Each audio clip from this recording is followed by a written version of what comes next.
What's up? What's up mga katrops? Nandito po tayo ngayon sa Dasmariñas, kung saan kanina galing tayo sa Imus, no? Sinundo po natin ang aking butihing asawa. And shoutout nga po pala sa aking asawa na siya pong videographer ng vlog na ito. But anyways, we're here to talk about something, and that is the word pagsubok.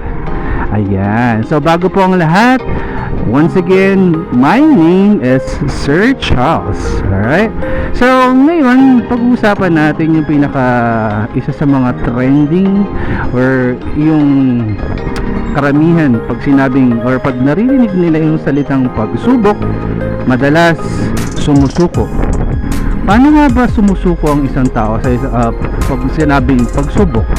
Ang salitang pagsubok kasi ay depende kung paano tinatanggap ng isang tao o kung paano niya nire-resolve.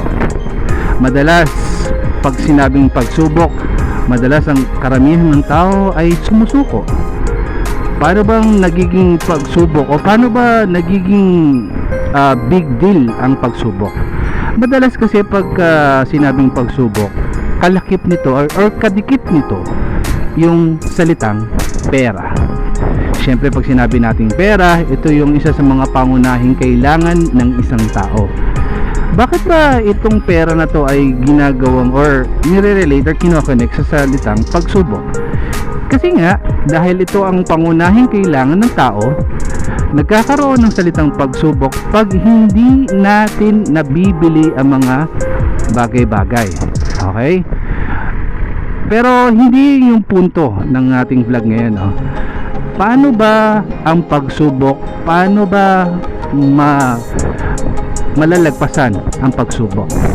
Unang-una sa lahat ay magdasal. Kasi ang pagsubok na yan ay ibinigay sa atin ng Panginoon para maging isang matibay at successful na tao. Yan ang nagmo-mold sa atin para maging isang kapitapitagan, isang maging diba, katanggap-tanggap sa komunidad, diba? So ibig sabihin, hindi natin dapat dibdibin ang pagsubok. Tulad ko, bilang isang guro, madalas maraming mga pagsubok ang mga nararanasan namin. Hindi lang sa eskwelahan, kundi pati na rin sa bahay. Maraming bagay ang nakaka-apekto sa akin.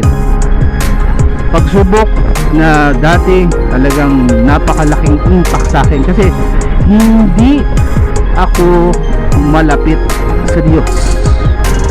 Yes, tama po kayo mga katropa, no?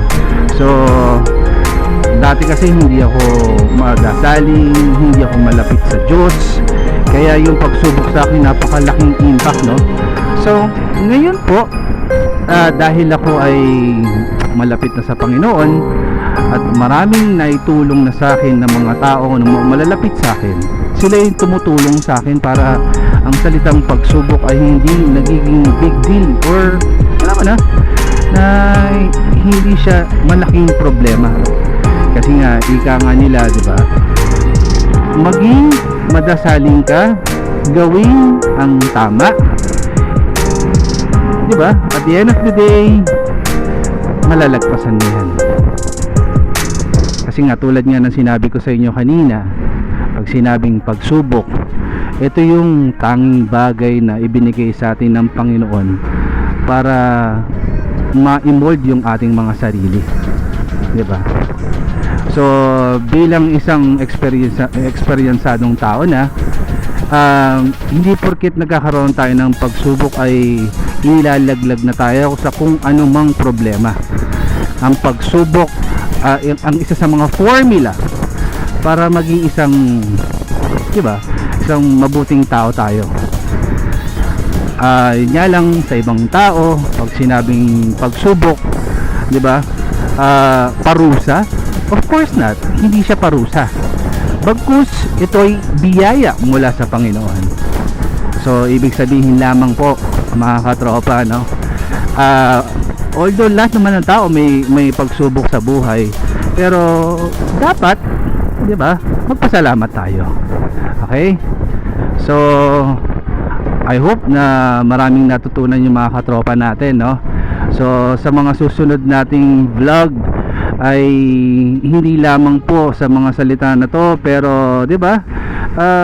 Bilang ito ang una kong vlog, isa sa mga pagsubok ko syempre, 'di ba, as a beginner vlogger, no? Kung ano yung i-content ko, ano ba dapat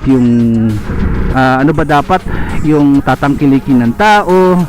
Pero kasi one of my objective is kung bakit ako nagva-vlog, syempre bukod sa pera, yun naman ang kinakailangan ng bawat tao, no? Yung ma-inspire ko ang bawat tao. Okay? Kasi naniniwala kasi ako na kung meron kang naitutulong sa kapwa mo, naniniwala ako ang balik sa'yo nito 10 beses. Kasi ang pagtulong mo sa ibang tao or sa lahat ng tao ay katumbas nito ang pagmamahal mo sa Diyos. Ay laging yung tatandaan, pagsubok lang yan, hindi yan nakakamatay. Iyan lamang po. Maraming salamat mga katropa. Sa susunod na vlog, antabayanan nyo po. Magandang hapon po.